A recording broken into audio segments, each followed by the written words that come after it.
Soy el doctor Córdoba Raúl, jefe de servicio del Hospital Infantil en la provincia de Córdoba y jefe de servicio de neurología neonatal de la maternidad provincial y del Hospital Materno Neonatal.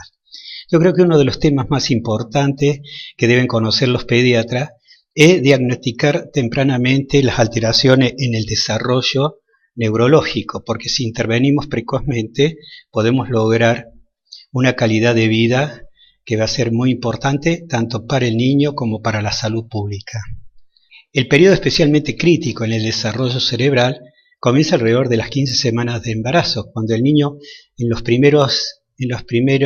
primer trimestre habitualmente está en un periodo embrionario y cualquier patología que interviene en ese niño en gestación va a ser bastante catastrófica, casi incompatible con la vida. Entonces es muy importante a partir de allí donde el niño pasa al periodo fetal hasta el cuarto año de vida, mire la importancia que tiene tratar de determinar e intervenir y poner en funcionamiento vías que son muy importantes para el futuro del neurodesarrollo. Algunos trastornos de influencia sobre el desarrollo de las estructuras cerebrales durante ese tiempo pueden llevar a diversas alteraciones. ¿Y cuáles son? Fundamentalmente son los trastornos en forma de retraso mental, parálisis cerebral. Acá hay un punto que ha ido cambiando con el correr de los años, que hoy le llamamos trastorno en las habilidades escolares, déficit atencional con hiperactividad. Esto, trastorno desde el autismo, trastorno del espectro autista, hay una variedad muy importante, pero antes se lo llamaban disfunción cerebral mínima, y fíjense qué importancia tiene todavía ese diagnóstico, porque son alteraciones en el funcionamiento cerebral que es tan mínima que no sale en ningún estudio, sea neuroradiológico, neuroeléctrico, en absoluto con respecto a eso. Y los defectos neurosensoriales, donde está la hipoacusia, los trastornos de tipos visuales, y junto al niño, junto a la epilepsia, que son los trastornos convulsivos, son las manifestaciones más prevalentes de disfunción del sistema nervioso central. Es impensable el examen neurológico del niño que no contemple la valoración funcional del desarrollo psicomotriz. Lógicamente que tanto el médico generalista o fundamentalmente el pediatra, que es quien tiene la primera intervención en el bebé, ya sea recién nacido en el primer año de vida, debe conocer cómo es el neurodesarrollo normal para poder determinar que algo está fuera de lugar y poder hacer la derivación temprana. Porque todavía seguimos viendo niños que por pedido de sus padres, porque el médico le ha dicho que tiene que esperar que madure, entonces tenemos 2 años, todavía no caminan, o a los 2-3 años el niño maneja solo una mano y piensan que va a ser derecho o zurdo como un tío, cuando ningún niño antes de los 3 años ha desarrollado una lateralidad determinada. Por eso, conociendo el desarrollo normal, podemos determinar los patológicos para su pronta prevención y de evitar los defectos sobreagregados. El profesional encargado, cuando va a evaluar el neurodesarrollo del niño, comenzará a confeccionar la historia clínica. Y allí es muy importante no apurarse, sino observar quién es la familia, el entorno familiar. Sin familia no hay niño. Si no hay un buen entorno que va a estimular a un niño, entonces va a ser muy difícil. Por eso es muy importante que el pediatra o el médico encargado de ese niño observe la personalidad de los padres, las ansiedades, sus angustias, demandas de los mismos. Se procurará luego encauzar la entrevista según un orden que puede ser el siguiente, que ya lo conocen la mayoría de ustedes, como son los antecedentes familiares, antecedentes pre y perinatales, la historia del desarrollo del niño, cuáles son estos antecedentes patológicos que puede haber tenido y cuándo comenzó la problemática por el cual consulta. Con respecto a antecedentes familiares, lógicamente el árbol genealógico tendría importancia fundamentalmente en aquellas enfermedades que se sospeche que puede tener una base genética. Entonces, si ha habido otra familiar con patología similar al motivo de consulta, es altamente orientativa para hacer un diagnóstico. Bueno, todo el mundo y hasta los vecinos conocen la importancia de los antecedentes obstétricos. Es muy común que todo niño que tenga un problema dice me dejaron pasar el parto. Y a veces no es tan fácil. Los partos son algo natural, fisiológico. Nadie deja pasar un parto. Entonces, lógicamente, es ver qué antecedentes, si hubo hemorragias, si amenazas de aborto, infecciones, si la mamá recibió un tratamiento, el momento en que ocurrieron, durante qué periodo de gestación, cuánto duró el embarazo. Y es importante porque el niño al nacer, tenemos que ver qué edad gestacional tiene el niño. El niño no nace y ya se desarrolló como cualquier nacido de 40 semanas. Si es un niño pretérmino, tenemos que hacer la edad corregida. Si el parto fue eutóxico o distóxico, peso al nacer, si tuvo o no necesidad de reanimación, si hubo cianosis, apnea, trastorno de la succiodeglución, etc. Con respecto, los padres no siempre recuerdan la historia del desarrollo. Claro, todo el mundo piensa que el niño debe caminar al año, hablar a los 2 años, empezar a dejar los pañales, etc. Y una de las cosas más importantes que a veces no se recuerdan es cuando comienza la sonrisa social. La sonrisa social y ver cómo era la conducta del niño en el primer año de vida, si era muy irritable, si era demasiado tranquilo, cómo era el ritmo de sueño. Eso van a dar datos muy útiles en la valoración en los trastornos del desarrollo. Y como ustedes ven, uno sigue hablando de trastorno del desarrollo porque los niños se desarrollan. Los niños no maduran la fruta, pero el niño se va desarrollando. El examen neurológico requiere habitualmente una inversión de tiempo mayor que cualquier otro. Y eso es importante, no apurarse en solicitar estudio, pensando que el estudio debe ser orientado de acuerdo a lo que el médico tenga como un diagnóstico presuntivo. Y para eso el diagnóstico presuntivo se lo va a dar la anamnesis y el examen físico. Entonces eso compensa con creces en los beneficios que de él se obtienen. Muchos errores diagnósticos y pronósticos, exámenes complementarios y momentos de incertidumbre se podrían evitar con un examen detenido, aunque la información también que actualmente aportan a veces modernas técnicas de imágenes, más que todo en los primeros meses de vida, como es la ecografía cerebral. Y también siempre recuerde que la ecografía es operador dependiente. Uno tiene que saber que todo lo que le dicen hay que rever si condice con la parte clínica del niño. Las tomografías, resonancia magnética, que a veces se superan en algunos aspectos lo que proporciona el examen convencional. Fundamentalmente en los primeros meses de vida, donde el niño todavía no ha desarrollado funciones, la ecografía, que es un método incruento, puede darnos elementos muy útiles en hablar sobre el pronóstico de este niño. Bueno, la finalidad del examen es determinar si el estado funcional del sistema nervioso es el adecuado y si esto no fuese así, dice el tipo, grado y localización del trastorno. Y fundamentalmente en el recién nacido y en el lactante, el médico debe ser observado. No toquen tan rápido al niño, obsérvenlo. Y una de las cosas importantes con respecto a esto es esta parte que quiero hablar sobre inspección. Cuando uno va a observar al niño, ver cómo están las funciones cerebrales superiores, la visión, la audición, las conductas sociales. Este examen puede ser difícil a veces efectuar posterior al examen físico, por eso hay que observar cuando estamos haciendo la anamnesia al niño en los brazos de su madre, porque nos va a dar elementos muy importantes. Y ahí, como le decía, en los brazos de mamá, si sonríe, si vocaliza, la atención visual, es decir, fijación y seguimiento ocular, dan dato importante, si bien no absoluto, pero sobre el desarrollo neuropsicológico del recién nacido y lactante. No he visto nunca un niño autista o trastorno del espectro autista, o esto donde están los TGD, síndrome de Asperger, o niños con retraso mental que tuvieran en los primeros meses de vida una buena calidad de mirada. A veces uno les pregunta a los papás, pero usted ¿cuándo se dio cuenta? Cuando era mi primer hijo, la verdad que no, pensé que era muy tranquilo y que había que darle tiempo. Y cuando consultaba al pediatra me decía que los chicos no todos maduran, a pesar no todos desarrollan al mismo tiempo. Pero ya si al mes y medio de un chico a término no lo está mirando o no presta atención cuando habla la mamá, cuidado, sigan muy de cerca ese niño porque algo puede pasar. La ausencia o el carácter muy transitorio de la fijación y el seguimiento ocular a partir del año de un mes debe poner en alerta sobre el desarrollo neurológico futuro indica la necesidad de seguimiento a intervalos regulares. A la inversa, una buena capacidad de atención visual, que ustedes pueden observar cómo el niño hace el ajo, todo después del mes y medio, a ustedes les deben dejarlo tranquilo con respecto al futuro psicointelectual de este niño. Por supuesto, en los exámenes clínicos uno mira cómo es el aspecto del cráneo.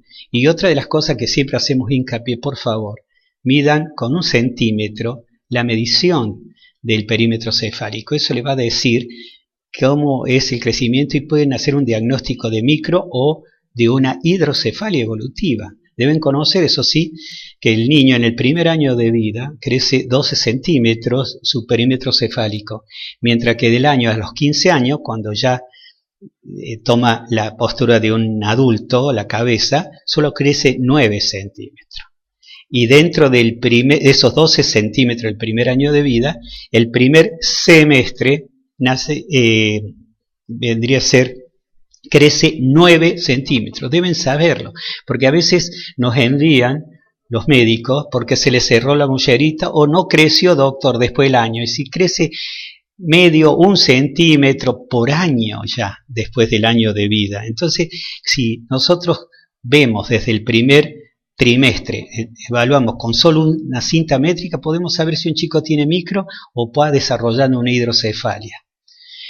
Después ir observando la piel del bebé, si tiene manchas, las famosas manchas café con leche, que es la enfermedad de neurofibromatosis o de von Recklinghausen, si tiene manchas blancas, que es la esclerosis tuberosa, que es altamente epileptógena esta enfermedad, porque ustedes saben que la piel y el sistema nervioso obedecen a la misma origen germinativo, o sea, se van desarrollando en el mismo periodo embrionario. Entonces, alteraciones en la piel pueden dar alteraciones en el sistema nervioso.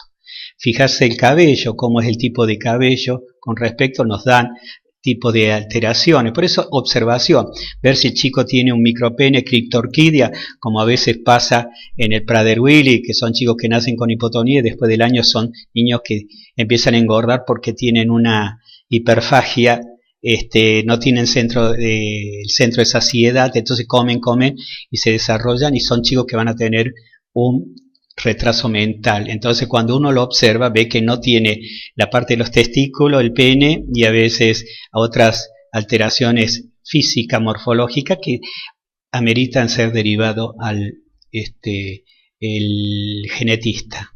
Después vemos el tono muscular. El niño se desarrolla desde el punto cefalocaudal, o sea, a los 3-4 meses de vida, de las 40 semanas de nacimiento. Sostiene la cabeza, a los 6-7 se sienta, a los 9 se para y después el año camina. Entonces siempre lo que nos interesa es observar el tronco, no tanto si el chico tiene o no el atrapamiento de pulgar. Las manos, o sea, los brazos son apéndices. Lo más importante es ver cómo está tanto la calidad de mirada en la parte psicointelectual, como decíamos, y el tono cervical, el tono de tronco, que es el que nos va a ir diciendo cómo está el aspecto motriz. Otra de las características es cuando uno ha determinado que hay un trastorno en el desarrollo de este niño, es señalar la derivación a las diferentes disciplinas. Es importantísimo el trabajo interdisciplinario, no solo para los niños con enfermedades neurológicas severamente discapacitantes, sino también para otros trastornos mucho más leves que solo implican alteraciones funcionales del sistema nervioso central. Les debo decir, el niño está en plena etapa de desarrollo. Lo que no logra el niño dentro de los primeros, no se interviene dentro de los primeros 4 años de vida, como dijimos al comienzo, va a ser un niño que seguro va a quedar con una cicatriz muy importante a nivel en su neurodesarrollo, con lo que conlleva para el grupo familiar, para el niño y para el Estado, sostener a un niño con discapacidades. El neuropediatra a veces debe quedar bien claro que en muchas ocasiones solo tenemos que cumplir funciones de diagnóstico, orientación y control, pero el verdadero papel terapéutico lo va a hacer el equipo multidisciplinario, porque ¿qué haríamos frente a un niño con dislexia, o sea, trastorno en la lectura o trastorno en el desarrollo del lenguaje, sin una psicopedagoga o una fonoaudióloga? O un niño con torpeza motriz sin una psicomotricista o una parálisis cerebral sin un neurokinesiólogo. Por eso es muy importante, es decir, el médico va a ser el pediatra o el clínico observar que algo raro está pasando. Hace la derivación al neurólogo infantil, quien va a determinar que sí, evidentemente hay un trastorno en el neurodesarrollo, y él hace la derivación al equipo multidisciplinario. En ese aspecto, el de la interdisciplina es muy importante, pero el pediatra es el que debe ir observando al niño cómo va su desarrollo. Porque ¿de qué serviría para determinar un niño con déficit atencional si pediátricamente es un niño que tiene problemas respiratorios, asmático, que toda la noche no descansa, tiene una respiración bucal, entonces, o si está anémico, si tiene una enfermedad crónica? Evidentemente que ese chico, mientras no lo manejemos todas estas cuestiones clínicas, es inútil de ponerlo en tratamiento con psicopedagogas, con psicólogas, fonoaudiólogas. Por eso el pediatra es el responsable principal del estado de equilibrio que constituye la salud del pequeño. Y una sola nota de cautela sobre la decisión respecto a los distintos tratamientos a realizar es una de las cosas: no sobrecargar al niño sobre demasiadas terapias. Muchas veces hemos visto familias desmembradas en lo emocional y en lo económico por migraciones impuestas para acceder a centros de rehabilitación con niños que hubieran logrado lo mismo en su pueblo de origen, pero con una buena orientación profesional. Son los padres los que van a trabajar por estar las 24 horas con su hijo. Entonces los profesionales le tienen que orientar, evalúan al niño y lo van orientando cómo lo deben tratar, pero a la familia es que le deben dar todos los elementos para que puedan ejercer en su casa con respecto a un niño. No me sirve nada tener 30, 40 minutos, 50 minutos, un kinesio 2 veces a la semana, y en el resto anda bien, tráigamelo la semana que viene. Y volvemos a lo mismo. Ningún chico con una espasticidad se soluciona con un tratamiento de 2 veces semanales. El gran éxito terapéutico que decían anteriormente con los cubanos o con estas instituciones tan importantes como son FLEN y esas cosas, es simplemente sostener un tratamiento de lunes a viernes dentro de lo posible. Y si no se puede hacer, aunque viva en el Cerro Colorado, por lo menos cada 15, 20 días se le dan orientación a los padres, pero que lo ejecuten todos los días en su casa. Y ahora quería simplemente decir, nosotros los médicos se nos solicita mucho pronóstico, y a veces hay que ser muy cuidadoso con respecto a los pronósticos, porque a veces vemos a un niño que nace con, como en esta diapositiva que ustedes están observando, con prácticamente sin el hemisferio izquierdo. Ustedes pensarían que el chico está pléjico del lado derecho, de mi cuerpo derecho, y a veces precozmente, esto se diagnosticó precozmente y con una buena intervención. Esta es una niña que ya tiene 10 años y le estoy diciendo que levante los brazos para que vean que no tiene ningún cuadro de hemiplejía. Y otras veces vemos decir hidrocefalia, que el pronóstico no es la hidrocefalia, sino qué es lo que la provoca hidrocefalia, y son chicos que tienen, miren ese desarrollo. Esta es una toxoplasmosis, esa enfermedad del gato que saben, que son múltiples calcificaciones, hizo también una hidrocefalia, tiene ahí un catete de derivación, está plagado el cerebro de calcificaciones, de lesiones, y sin embargo, ahí ustedes lo pueden ver que está un poquito pléjico del lado parético, del lado derecho, pero una calidad de mirada. Y otras veces, que no nos dice grandes cosas esta resonancia magnética, una leve atrofia. Este era un niño con la de la derecha, bueno, la foto era de un llavero que tenía el papá normal, y a los 2 años y medio empieza con una enfermedad que es degenerativa, y bueno, lógicamente fallece, termina ciego, así con una cialorrea, con una parálisis cerebral severa, falleció. Esta era una enfermedad de ceroide lipofuncinosa, enfermedad genéticamente, donde los padres eran familiares y eran chicos que eran normales y posteriormente empiezan a tener pérdida de todas sus adquisiciones. Esa es una casi de paradigma de las enfermedades genéticamente determinadas, progresivas, neurometabólicas o degenerativas, que tienen un periodo libre de ser absolutamente normal y después van perdiendo hasta que lo lleve al óbito al paciente. Bueno, esto espero que les haya servido y quedo a disposición de ustedes. Ya saben los servicios en que estoy. Muchas gracias.